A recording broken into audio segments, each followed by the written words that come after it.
Hello, I'm Shannon Mann at Central Virginia Prep, and I'm just going to show you how to use the book projections table that I've created here. So I would say the most difficult thing for customers is that they don't know how long it's going to be until they succeed. More than anything, you need psychological management as well as cash management. So when I created this dashboard, I basically created a few different dials here. So we have your initial income goal, your average purchase price per book, average net profit. This would be after inbound shipping, prep fees if you do that, and fulfillment fees. And then we would have an initial investment and an ongoing weekly investment. It's important to understand that you've got to take these assumptions sort of with a grain of salt. These are typical, but not promised assumptions. So if you deviate consistently from these assumptions, the spreadsheet won't work very well for you. But you can consider this to be sort of like industry standard. So we assume a daily 1% sell-through rate. This means if you have 100 books in inventory, you're going to sell 100 books. Sorry, you're going to sell one book per day. However, after you sold that first book, you have 99 books in inventory. So then your daily sale becomes slightly less than one book. So you can see how this is more of a rolling average, which is why we also assume consistent sell-through. This part is important. We assume that you're 100% reinvesting all of your proceeds until you've reached your income goal. We are also, for calculation merits, we're just going to assume that your initial investment is on a rotating line of credit with no interest. So this was, when I got started in books, it was a lot easier to get you could get introductory credit cards that were 0% interest for like 18 months. Very, very good idea. Those are somewhat more rare nowadays, but we'll just assume that you either have a lump sum up front or you're very good with paying off your credit card. Okay? We assume that you restock after 40 books, and we ignore lag time for shipping since that's like unmeasurable. But 40 books is usually like roughly about 100 pounds. And so this basically shows restock rates because, as I mentioned, if you start with 100 books, but then you sell one, then you only have 99 books, and then your 1% sell-through rate becomes fuzzy. But then when you restock, then you have 130 odd books, and once again, your 1% resale is kind of fuzzy. So we're just modeling that. It all smooths out as you go. Okay? And we're assuming a weekly payout. That is, as far as I know, Amazon runs like these optional services sometimes. But as far as I know, you can't get a weekly. You can only get bi-weekly. However, it makes the modeling a lot easier because we're assuming that you're consistently buying books, and we're also assuming that you have that credit card, so you're basically buying books on float. It's not that important, but I just want to, if you're confused about why you're not getting weekly payouts from Amazon, that's why. It doesn't exist. Okay, so these are also a few different things over here. Good rules of thumb that I find that people have trouble kind of like getting fixed in their mind, because they're like, I have 100 books and it feels like I only ever have 100 books. Like I've been trying to get to 500 books for months. And basically, because you're constantly selling books, which is a good thing, it also means that you have to be shipping more than you're selling. And that can take a while for you to learn those skills.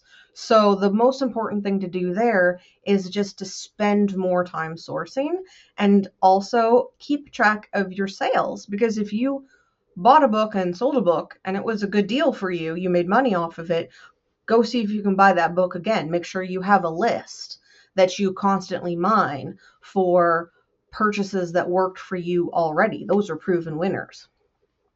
But like, what I want you to see here is if you have an income goal of $60,000 a year and you have an average net profit of $10 per book, that means every year you have to sell 6,000 books, which means that you have to sell 115 books per week, and that you basically have to sell 16 books per day.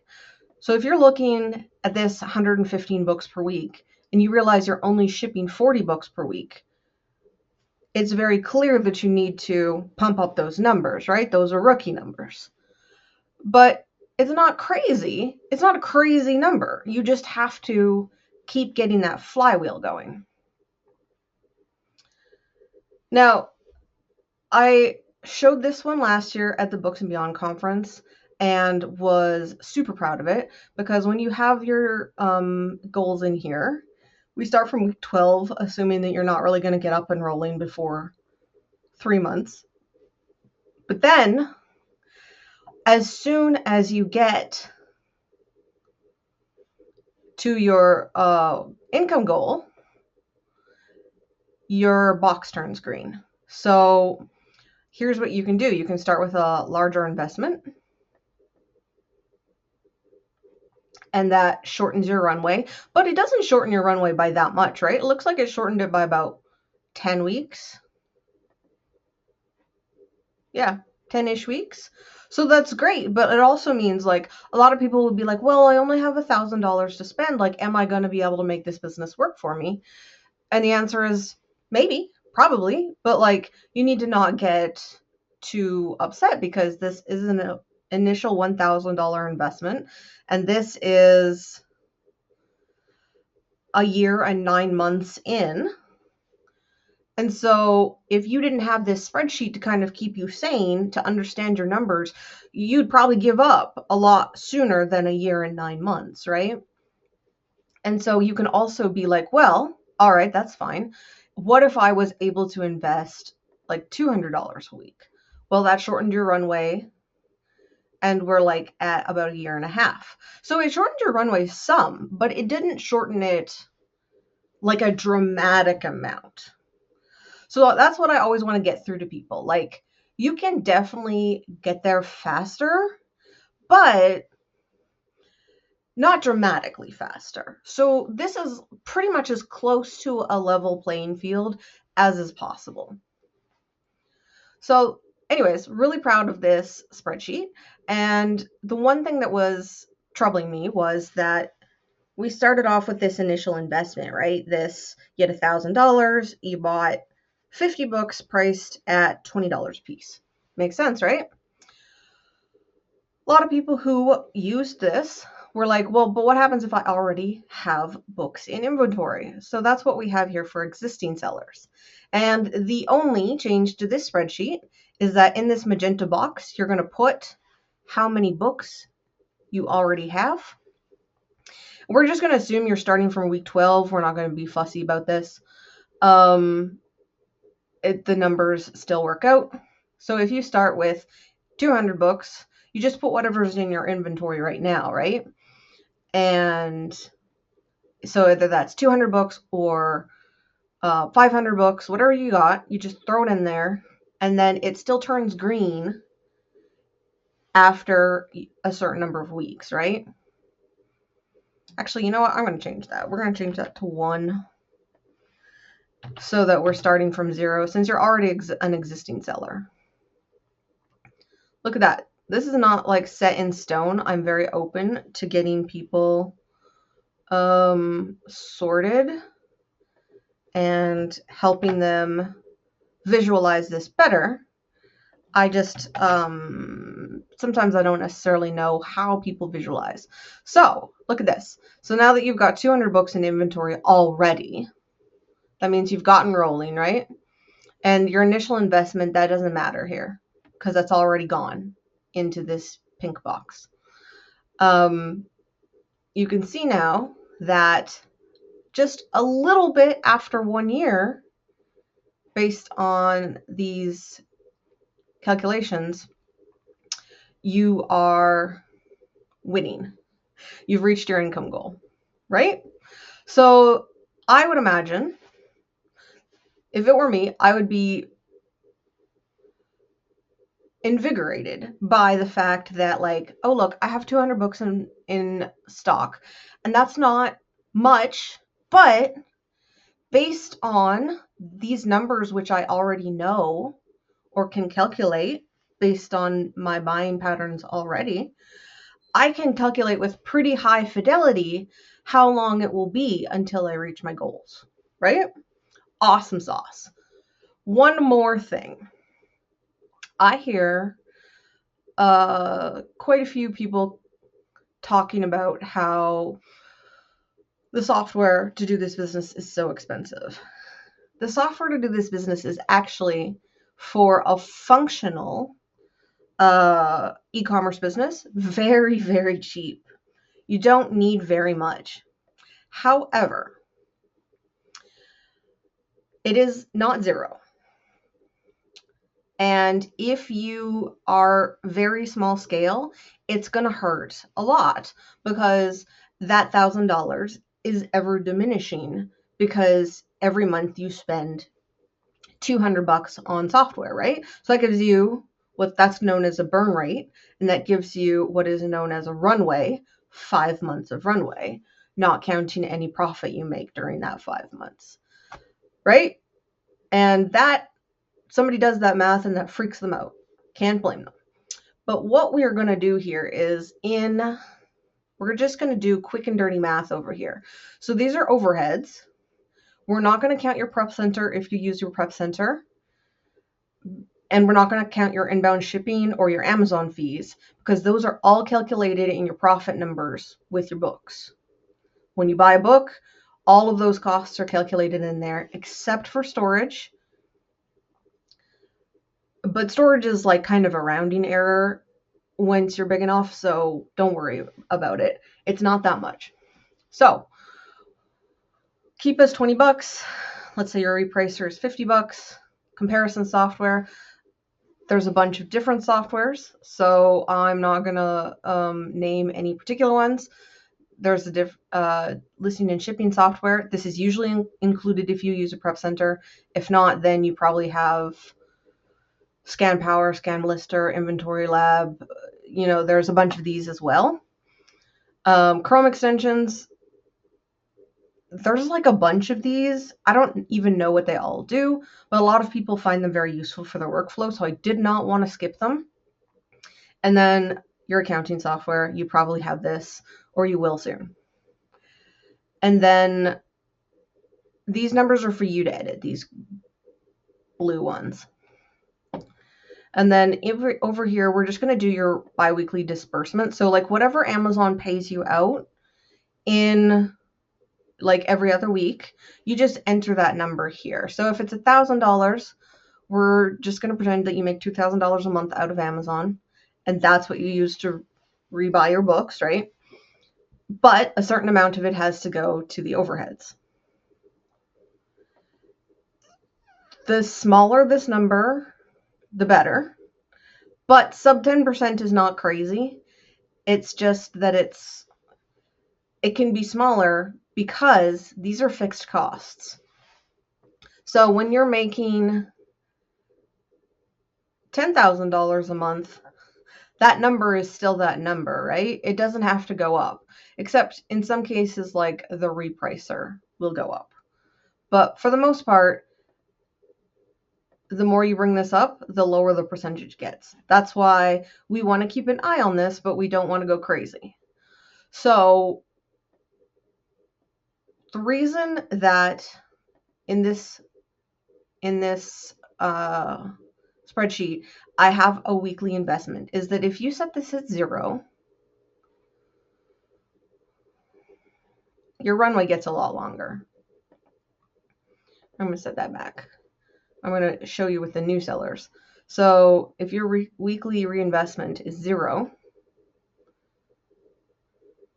you're not going to hit green in the first 2 years. So this is because, and this isn't even modeling in your burn rate. This is basically just you reinvesting everything. So I always recommend that you have a monthly reinvestment that at least covers your burn. And that way, this nut over here is chugging along, compounding, and your weekly investment is covering your overheads. And if you do that much, you won't run out of cash. Always provided that, you're actually modeling these correctly. You've got the 1% sell-through rate. You don't buy too many duds, etc. So in this example, we have a $43 burn rate. This is the monthly. This is the weekly. The reason we're doing this is because we're going to add burn in here. And now that we've added burn, so this was your initial investment, and then plus your weekly investment minus the burn rate that you calculated over here. And so you can see based on this, we've got 1,100. That when you calculate the burn rate in here, you're at 95 weeks. And when you don't calculate your burn rate, you're at 83 weeks. So a 12-week difference, if I'm doing the math in my head correctly. Like, once again, that's a quarter. That's not terrible. Like, you're still well within 2 years of meeting your income goal. But this is assuming that you keep a lid on your burn rate. So the most difficult thing that I see people do is they go hog wild on all of the softwares because they see a Reddit post that says, here are all the softwares that I use to run my Amazon FBA business. And they go, okay. And they use that as a shopping list. And before very long, they're spending $300, $350, $400 a month on these softwares. And what you want to do is to just make sure that, like, if you're only making $200, you cannot help but exceed 10%. However, once you're rolling, see, you get sub 10%, oops, and you're okay. What didn't you like about this? Ah, somehow I added a dollar sign. I'm going to have to fix that. So yeah, you want that number below 10%, but in the beginning you can't help it. You just can't, because you're not making any money, obviously. But as you get better, once this goes below 10%, then feel free to add more extensions if you think they're going to be helpful for you. And if they're not going to be helpful for you, don't add them. And if they're going to be more than 10%, you got to make sure that your weekly reinvestment covers them. Otherwise, you're going to run out of cash. Okay? So this is a good balance between maintaining cash flow and maintaining your psychological health with regards to cash flow. Because a lot of what disheartens people is feeling like they're not winning. And in most cases, they don't actually have enough data sorted out to know whether or not they're winning. They're just looking at their bank account and feeling poor. Okay? So we want to go the other direction here and have all of the data that helps you understand how you're doing and where you are towards your goals. So, like, you have to know that if you can't find 115 books a week, or like, look at your restocks here, right? So we're assuming that you're able to spend all of the money that you have on books. And when you're experienced, that won't be terribly hard. But a lot of the time I do hear the early sellers be like, I can't buy that many books. I don't have time. I don't know what I'm doing. I just can't find the deals. And so that's going to lengthen your runway. But that's not because the model was bad. That's because your purchasing skills have not reached the level that they need to be at for this business to model out accurately. And so you need to improve that. So, and if you're not hitting your 1% sell through rate, I would say don't worry about that until you have at least 500 books. However, like once you're getting, multiple hundreds of books, you should be hitting that 1% sell through rate. And if you're not, check that you don't have like a lot of seasonal titles. If you're disproportionately seasonal, that's going to screw up your numbers. But if you're not disproportionately seasonal, you're going to be like, oh, well, since I'm not hitting this industry standard of 1% sell through, probably my prices are a little bit too high. And then you either reprice more or you tweak your repricer. Repricing is its own ball of wax. I'm not going to get into it. I'm just saying that that's healthy. You want to be seeing that turnover, that consistent turnover. And Amazon wants to see it. And if they don't see it, they're going to punish you via your seller score. So don't do that. But this should get you started. Play around with your numbers here. I know a lot of you do different types of things. So like you'll go and you'll do like $35 and maybe you'll have a smaller profit. Or sometimes people will go higher and they will assume a 50% profit. They'll get fewer though. And so oftentimes what you have to do is you've got like a provisional purchase price in here and a provisional net profit. And after you get a few months of sales, you want to go back and calculate what's your actual average purchase price and your actual average net profit. And maybe we'll figure that out together in a future video. So if you want that, please let me know. Hope this was helpful.